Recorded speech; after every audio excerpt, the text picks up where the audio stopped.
from the school to my town. I came to my mother, and I told her, let's pack up and go, not wait for Hitler, because I heard all the speeches. We had a little house. The house, my living room is bigger than the house we had. So we lived all in this house. I slept with my father, my sister slept with my mother, and my nephew slept in a bunker, in the kitchen there. Anyway, I told her, let's pack up and go, let's not wait for Hitler. She shows me on the floor, there was straw. About 10 people were sleeping on the floor. Refugees from the German side of Poland, from Warsaw, from Krakow.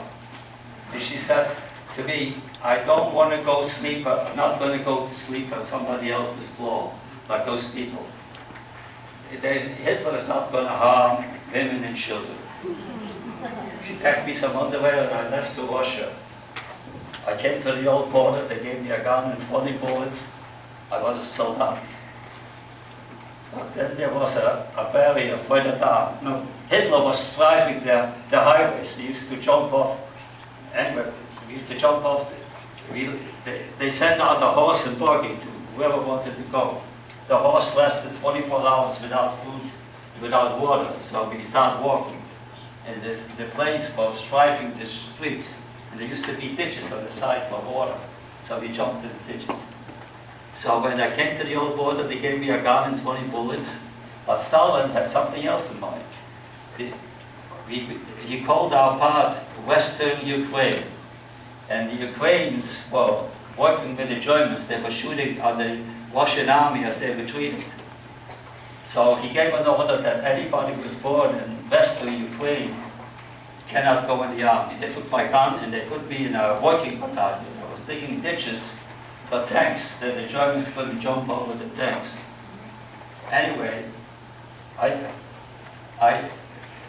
my mother gave me some underwear when I left. It was in June, and my underwear got torn, and the winter came along. I had no clothes. They gave me a rope and a blanket, a rope and a blanket, and I tied myself in rags around my feet. That's how I worked it. From the fall of 41 to March 42. In March 42, the snow started melting.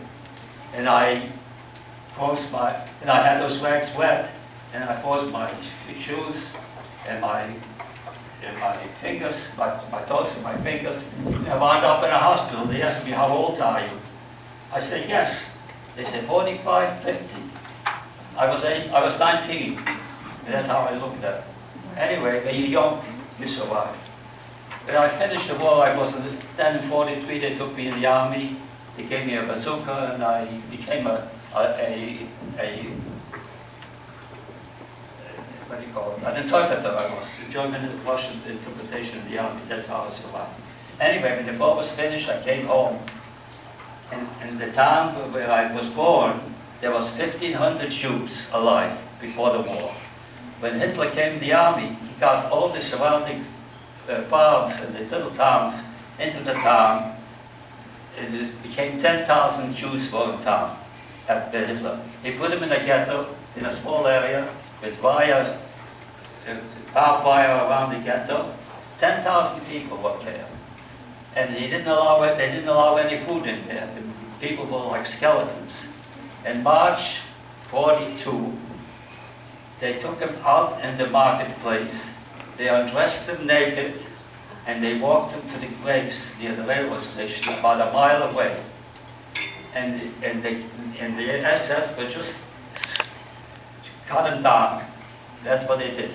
The earth was moving for 3 days, because a lot of them were still alive when they got in.